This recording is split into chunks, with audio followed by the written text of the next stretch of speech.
everyone, my name is Dr. Asma and welcome to Baby Pump Theory. Today we're going to speak a bit about pumping, expressing breast milk, and why people might decide to do it, and how to get started in terms of choosing the pump that you might need, and we'll move on from there. So I'm a mom of 3.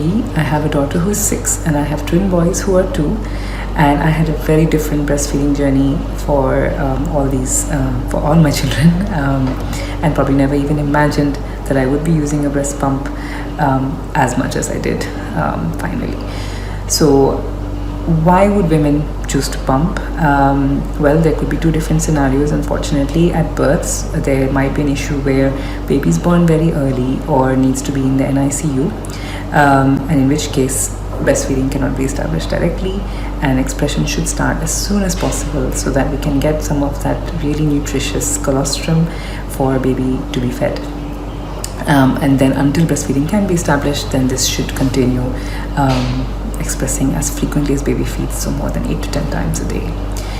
If baby is well, of course, and breastfeeding is able to be established, then that is the priority, is to establish breastfeeding.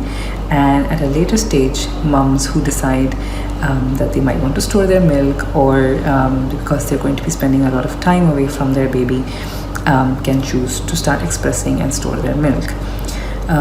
Some moms also decide, because there are issues with latching or issues with direct breastfeeding, or issues where their supply isn't enough, that some moms also decide to express breast milk.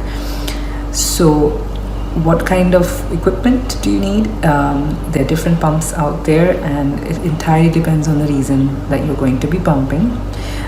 For example, there are manual pumps, and even something called a Haaka pump, which basically just collects letdown from the other breast. So it's like a little suction cup that's placed on the other breast while you feed from one breast, and essentially just collects the letdown from the other breast.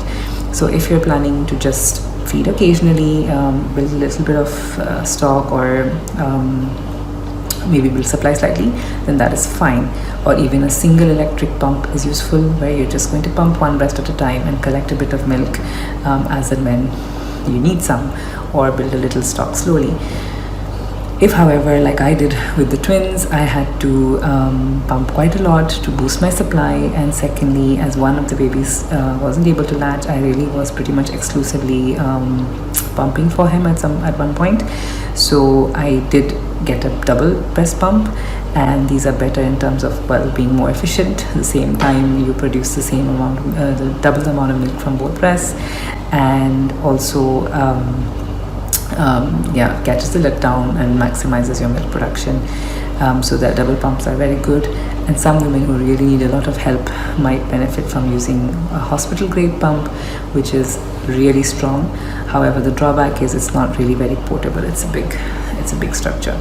So portability is another thing. So if women are going to work or pumping to relieve discomfort, then a portable quiet pump is ideal.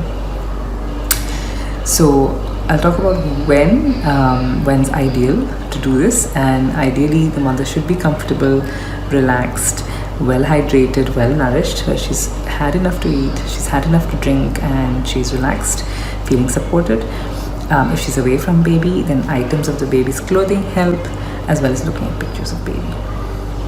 And then actually managing the pump in a sterile way, assembling it, and before you start pumping, doing what you call hands-on pumping, which basically means stimulating the breasts a little bit with your hands, massaging them, and even trying to express a little bit with your hands, stimulating the nipple to express a little bit with your hands before putting the pump on.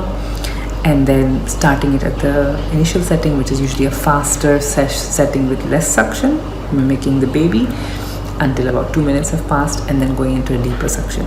Again, as much as you can tolerate. There's no point in being uncomfortable or in pain. It doesn't work. And then we say it's better to continue for about 15 to 20 minutes until you start seeing that the drops have finished. And once there's no more drops, we still say it's better to pump for further 2 minutes, because this is what's going to signal that you need more milk produced.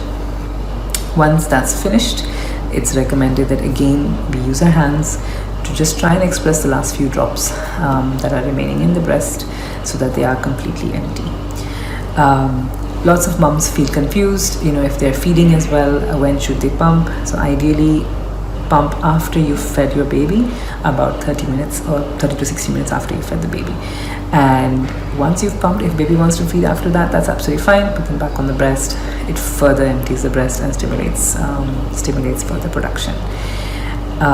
We will be covering things like the timing of pumping as well. So the best timing is actually first thing in the morning, because this is the time when the breast milk producing hormones are at their highest. So the times when we really want to be asleep, in fact we should be feeding and pumping, which is between 1 a.m. and 5 a.m. in the morning, and this usually gives the highest output as well and stimulates supply. The rest of the day, like I said, after feeds you can pump, or if you're exclusively pumping, then trying to pump about 8 to 10 times a day is ideal, which is roughly mimicking how much baby will be feeding in those early weeks as well. I hope this has helped. See you again. Thanks. Bye-bye.